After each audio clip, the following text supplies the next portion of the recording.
BBC বাংলার সান্ধ্য অধিবেশন প্রবাহতে আপনাদের স্বাগত। আজ আপনাদের সাথে লন্ডন স্টুডিও থেকে আছি মানসী বড়ুয়া। ইন্নালিল্লাহ। মধ্যপ্রাচ্যে ছড়িয়ে পড়েছে তৃতীয় বিশ্বযুদ্ধ।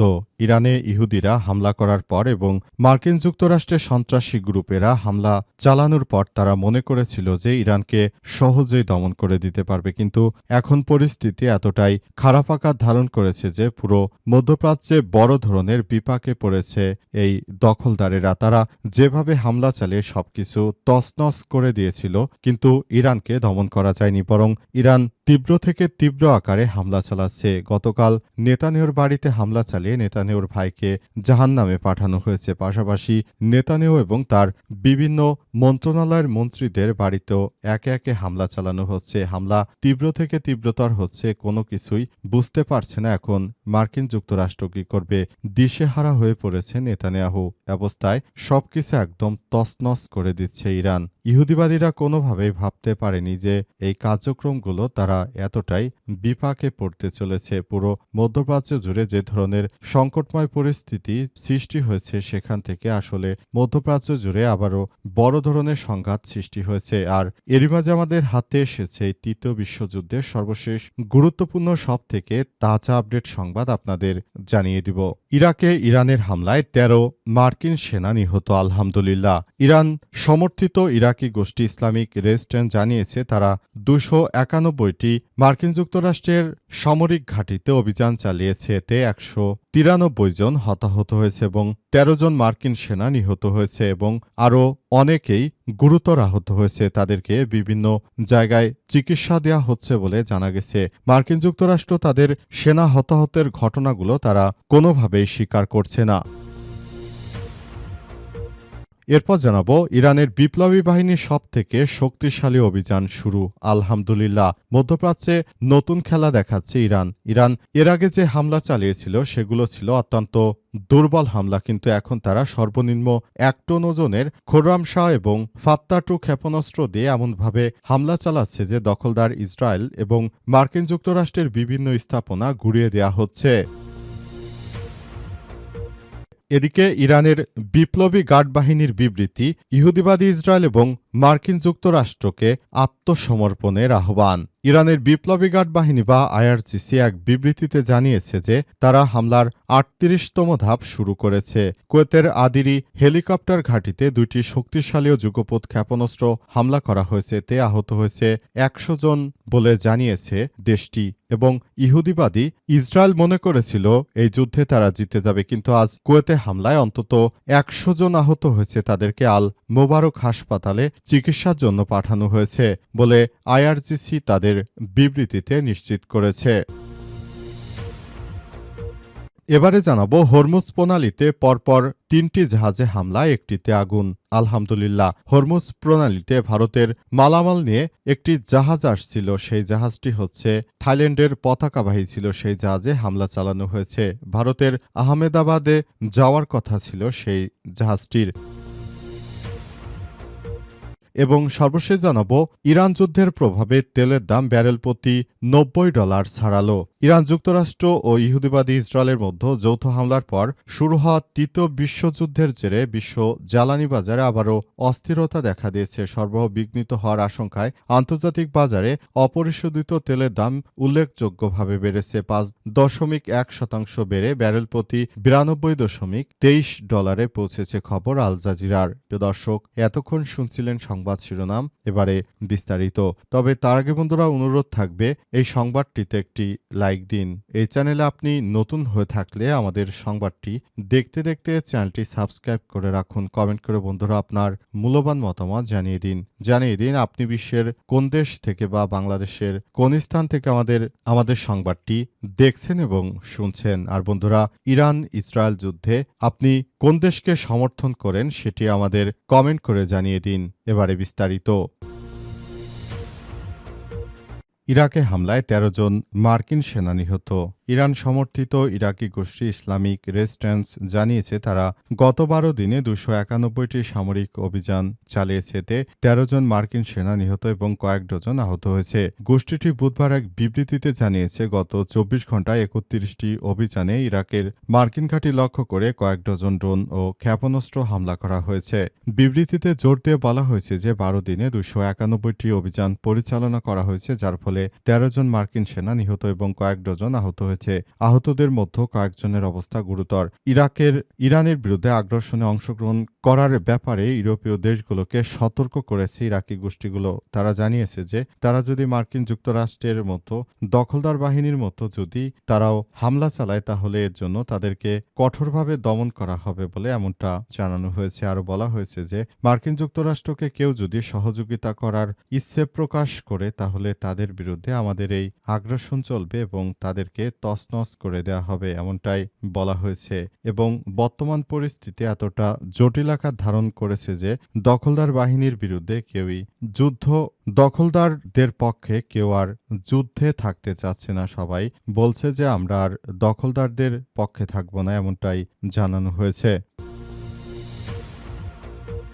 ইরানের বিপ্লবী বাহিনী সবথেকে শক্তিশালী অভিযান শুরু করেছে আলহামদুলিল্লাহ। মধ্যপ্রাচ্যে ইহুদিবাদী ইসরায়েল এবং মার্কিন যুক্তরাষ্ট্র যে অবৈধভাবে ইরানের উপর হামলা চালিয়েছিল সেই হামলাকে প্রতিহত করে দিয়েছে ইরানের বিপ্লবী গার্ড বা আইআরজিসির সদস্যরা। আইআরজিসির পক্ষ থেকে বলা হয়েছে যে পুরো মধ্যপ্রাচ্য জুড়ে যে ধরনের সংকটের সৃষ্টি করেছে দখলদারেরা, এই সংকট মোকাবেলা করার জন্য তারা অবশ্যই কাজ করবে, সেজন্য তারা সেভাবে এগিয়ে যাচ্ছে।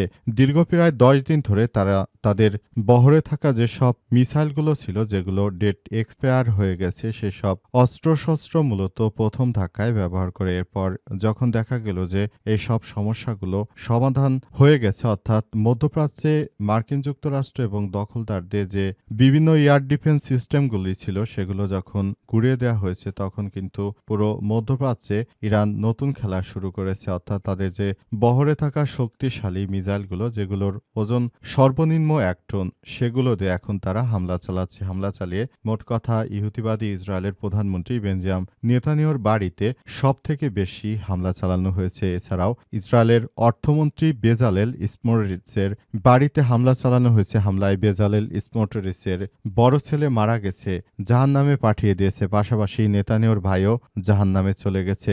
নেতানিয়াহু জাহান্নামে গেছে সে বিষয়টি ইরানের পক্ষ থেকে দাবি করা হলেও যুক্তরাষ্ট্র কিংবা ইহুদিবাদী ইসরায়েল এখন পর্যন্ত সেটি স্বীকার করেনি। এই ব্যাপারটি নিয়ে তারাও আরও বেশি তদন্ত করছে। তবে মার্কিন যুক্তরাষ্ট্রের সিআইএর একজন এজেন্ট তার একটি টুইটার অ্যাকাউন্ট থেকে পোস্টে জানিয়েছেন যে ইহুদিবাদী ইসরায়েলের প্রধানমন্ত্রীর মৃত্যু হয়ে গেছে।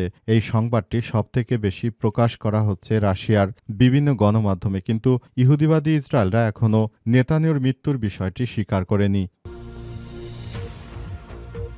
আমরা কেবল শত্রুর পরিপূর্ণ আত্মসমর্পণের কথা ভাবছি।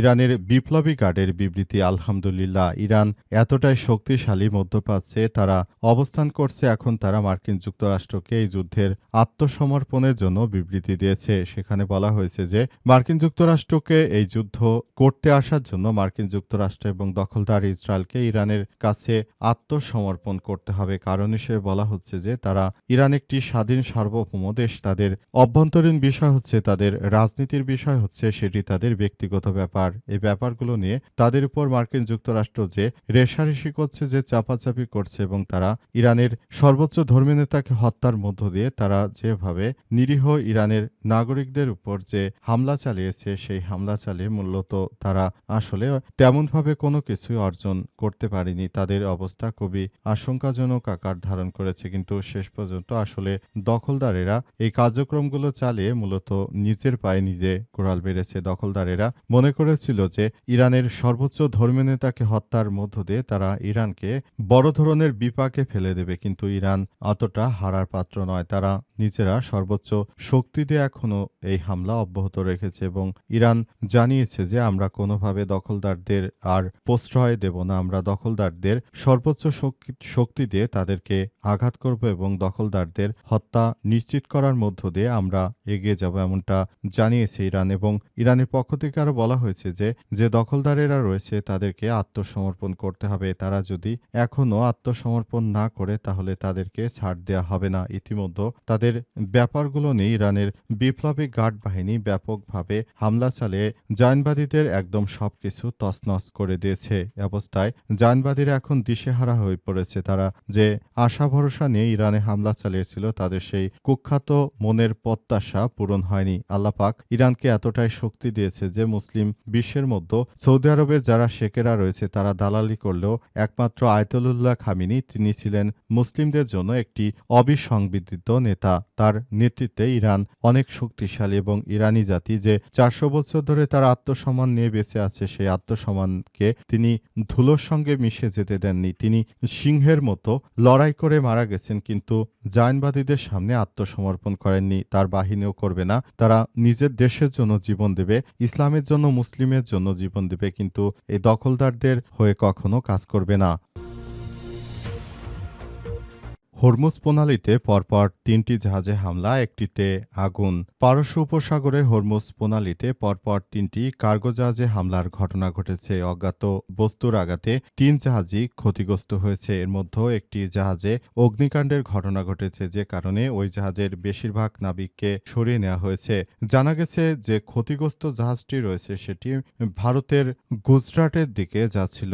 গুজরাটের আহমেদাবাদ যে ভারতের একটি বড় ধরনের সমুদ্র বন্দর রয়েছে সেই সমুদ্র বন্দরের দিকে যাচ্ছিল জাহাজটি এবং এই জাহাজে থাকা বিভিন্ন মালামাল সেগুলো ভারতেই নিয়ে যাওয়া হচ্ছিল। তবে সেটি থাইল্যান্ডের একটি পতাকাবাহী জাহাজ এবং এই জাহাজে হামলা চালানো হয়েছে। উল্লেখ্য থাইল্যান্ডের সঙ্গে মার্কিন যুক্তরাষ্ট্রের বেশ সখ্যতা রয়েছে এবং এ কারণে হয়তো এই জাহাজটিতে এই হামলার ঘটনা ঘটতে পারে এমনটাই ধারণা করা হচ্ছে। তবে পুরো মধ্যপ্রাচ্য জুড়ে যে সংঘাতময় পরিস্থিতির সৃষ্টি হয়েছে সেখান থেকে বেরিয়ে আসতে এখনই সবাইকে আরও বেশি দায়িত্বশীল ভূমিকা পালন করতে হবে। কেউ যদি মনে করে যে এই যুদ্ধ থেকে তাদের দেশ রেহাই পাবে তাহলে এটি সম্পূর্ণ ভুল কথা। কারণ মার্কিন যুক্তরাষ্ট্রেও ইরানে যে হামলা চালিয়েছে, মূলত এই হামলা চালানোর পর থেকে ইরান ব্যাপকভাবে শিক্ষা দিতে শুরু করেছে। পুরো মধ্যপ্রাচ্য জুড়ে এই সমস্যাগুলো সব এতটাই বিস্তৃত আকার লাভ করেছে যে সবকিছু একদম তছনছ হয়ে যাচ্ছে। কেউ কল্পনা করতে পারেনি যে ইরানে